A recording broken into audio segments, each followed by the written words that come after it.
वे तो धर्मरक्षी थी, जो बहुत बड़े विद्वान थे, करीब उनके नाम से 20 किताब है।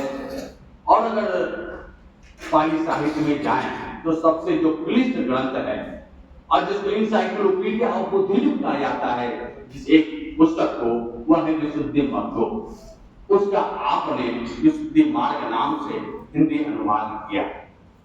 बहुत जल्द आपका पाली साहित्य का इतिहास पर लिखा है, पाली व्याकरण भी आपने लिखा है, धम्मपत्र, ये कई ग्रंथ आपके हैं। तो आप का उचित स्थान जो बौद्ध विद्वानों के बीच में या बौद्ध समाज में प्रचलित नहीं हो पा रहा था, वह अछूते रह रहे थे, तो उनको समाज में सामने लाने के लिए ऐसे विद्वान को सब लोग समझे, सब लोग जाने, सब लोग पढ़े, तो उनका जो जन्म दिवस है वह 1 अप्रैल है। 1 अप्रैल 1923 को आपका हथवा कुशीनगर में जन्म हुआ था और उनका जो कर्म भूमि रहा भगवान बुद्ध की देशना स्थली सारनाथ रहा। सारनाथ में ही जो इंटर कॉलेज है उसके प्रिंसिपल रहे और वहीं पर आपने आजीवन जो है, असामयिक उनकी मृत्यु हो गई, सेवा काल में ही हो गई, लेकिन अल्पकाल में ही उन्होंने ऐसा काम कर दिया जो बौद्ध साहित्य के लिए, बुद्ध पाली भाषा और साहित्य के लिए वह अमिट है और हमारे लिए वह बहुत बड़ा जो है वह कार्य है। उन्हीं के नाम पर हम लोग यह पाली दिवस मनाते हैं। यह 16वां पाली दिवस है और इससे हर वर्ष हर अलग अलग स्तरों पर अलग अलग विषयों पर हम लोग चर्चा करते हैं। तो इस वर्ष का पाली दिवस का जो विषय रखा गया, significance of Holi places in Buddhism, जो बौद्ध धर्म के जो तीर्थ स्थान हैं, जो पावन स्थल हैं, उनका क्या महत्व है, यह विषय रखा गया ताकि लोगों को यह पता चल सके कि हमें कौन कौन तीर्थ स्थल है, पहले तो ये पता चले और उन तीर्थ स्थलों का हमें तीर्थाटन क्यों करना चाहिए, उन स्थलों का दर्शन हमें क्यों करना चाहिए। भगवान बुद्ध ने अपने जीवन के अंतिम क्षणों में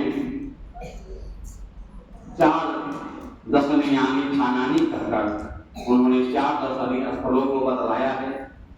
पहला जहां गौतम सिद्धार्थ का जन्म हुआ, लुम्बिनी।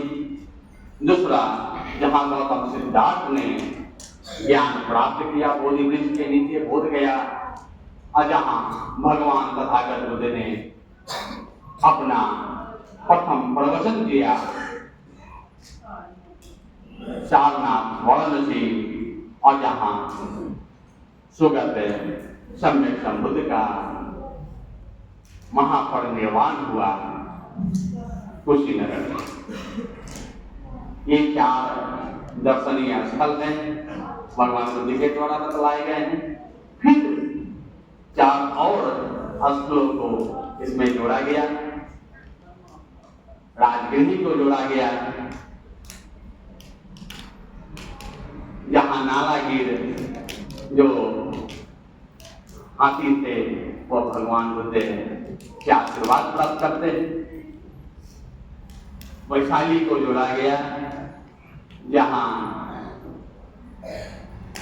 एक वानर जो है वह भगवान बुद्ध को हनी मधु देता है। श्रावस्ती को जोड़ा गया, जहां भगवान बुद्ध ने अपना जो है प्रातिहार्य प्रकट किया था, यानी सुपरनेचुरल पावर को लोगों को दिखाया था। जैसे एकोपिन का बहुधा होती अभी किया है, यानी अनेक बुद्ध दिखाई देने लगे एक साथ। और एक और उसमें कहा गया कि ये जो है आधा जो है मैं भगवान बुद्ध का लौ चल रहा है, नीचे जो बारिश हो रही है, पानी का ऐसा प्रतिहार उन्होंने श्रावस्ती ने दिखलाया था। और चौथा जो स्थल है वह यही पावन भूमि है, जहाँ पर हम लोग बैठकर पान कर रहे हैं, धर्म का पी रहे हैं, पिएंगे। आज दिन भर धर्म का हम लोग चर्चा करेंगे, विमर्श करेंगे। तो इस भूमि का महत्व देखते हैं। अगर आप आए हैं तो जो स्तूप है, आए हैं तो अवश्य भ्रमण करना चाहिए, वहां देखना चाहिए। तो जाते ही जो है गज स्तंभ, हाथी का स्तंभ, वह हाथी जो है वह जन्म का प्रतीक, भगवान बुद्ध का जन्म का संबंध जो है वह हाथी से और कमल से जोड़ा जाता है। आप लोग जानते हैं, वो विशेष बताने की जरूरत नहीं। तो जन्म महामाया ने, यह जो स्थल है वह उनकी माता से संबंधित है, इसलिए यहाँ गज स्तंभ रखा गया है। महामाया को ये भी आप जानते ही थे कि भगवान गौतम सिद्धार्थ के जन्म के 7वें दिन भी महामाया की मृत्यु हो जाती है और वेतावतींस लोक, स्वर्ग लोक में उनका गमन होता है। तो भगवान बुद्ध अपने दिव्य चक्षु से देखते हैं कि महामाया कहाँ है, तो अपनी माता को दावतींस लोक में देखते हैं और वहां जाकर अभिधर्म का उपदेश करते हैं। वहीं से अभिधर्म का आरंभ होता है।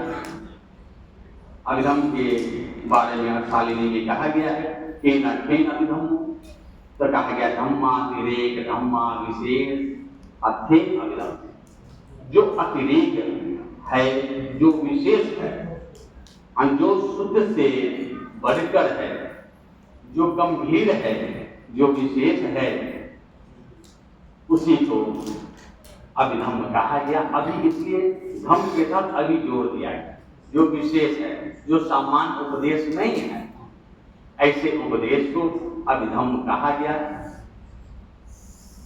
तो वह अभिधम्म की यह भूमि है। बुद्ध घोष कहते हैं यन ए बुद्धिमंतो सलखना पूजिता परिचिन्ना उत्ताधिका धम्मा अभिधम्मो तेन अर्थात।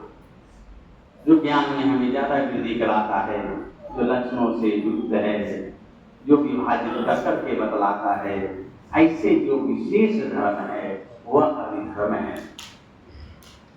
हम बहुत विशेष नहीं जाएंगे, यहाँ हमारे बहुत सारे वक्तागण हैं, वो उस पर प्रकाश डालेंगे। अब इन तीर्थ